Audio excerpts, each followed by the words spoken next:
EMSന് ശേഷം CPMന് ആദ്യമായി കേരളത്തിൽ നിന്ന് ഒരു ജനറൽ സെക്രട്ടറിയെ ലഭിച്ചിരിക്കുന്നു.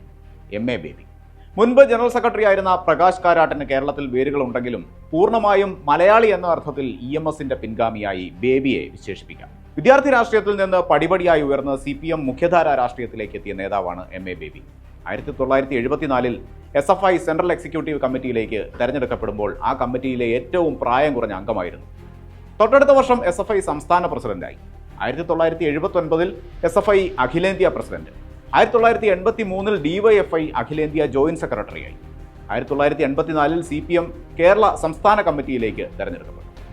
1987-ൽ DYFI അഖിലേന്ത്യാ പ്രസിഡന്റ്. 89-ൽ CPM കേന്ദ്ര കമ്മിറ്റി അംഗം. 1992-ൽ CPM കേന്ദ്ര സെക്രട്ടേറിയറ്റ് അംഗമായി തെരഞ്ഞെടുക്കപ്പെട്ടു. 1997-ൽ CPM സംസ്ഥാന സെക്രട്ടേറിയറ്റ് അംഗം. 86-ലും 92-ലും രാജ്യസഭാംഗമായി തെരഞ്ഞെടുക്കപ്പെട്ടു.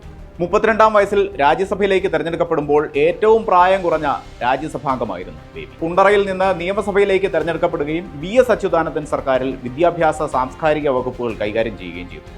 2011-ൽ വീണ്ടും നിയമസഭയിലേക്ക് തെരഞ്ഞെടുക്കപ്പെട്ടു. 2012-ൽ CPM പോളിറ്റ് ബ്യൂറോ അംഗമായി.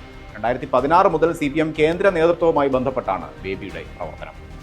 അടിയന്തരാവസ്ഥാ കാലത്ത് ജയിൽവാസം അനുഭവിച്ചതിന്റെയും പോലീസ് മർദ്ദനമേറ്റതിന്റെയും ചരിത്രമുണ്ട് ബേബിക്ക്. കലാമണ്ഡലം കൽപ്പിത സർവകലാശാലയാക്കിയതിന് പിന്നിലും കൊച്ചി മുസ്രിസ് ബിനാലേക്ക് അംഗീകാരം നൽകിയതിന് പിന്നിലും ബേബിക്ക് പങ്കുണ്ട്. ഉന്നത വിദ്യാഭ്യാസ കൗൺസിൽ സ്ഥാപിച്ചതും കലാകാര ക്ഷേമനിധി നിയമം പാസാക്കിയതും ബേബി മന്ത്രിയായിരിക്കുകയാണ്.